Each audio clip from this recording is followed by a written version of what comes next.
Banjir terjang Aceh Singkil, AKBP Suprihatianto pantau intensif dan instruksikan respons cepat.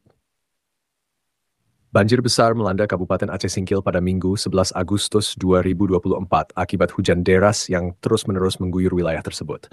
Banjir ini berdampak pada ribuan jiwa di Kecamatan Simpang Kanan, Gunung Meriah, dan Danau Paris. Kapolres Aceh Singkil, AKBP Suprihatianto SIK memantau secara intensif perkembangan situasi banjir ini. Melalui instruksi yang jelas, AKBP Suprihatianto memerintahkan seluruh jajaran Polres Aceh Singkil untuk segera mengambil tindakan cepat dalam mengevakuasi warga dan mengamankan wilayah terdampak.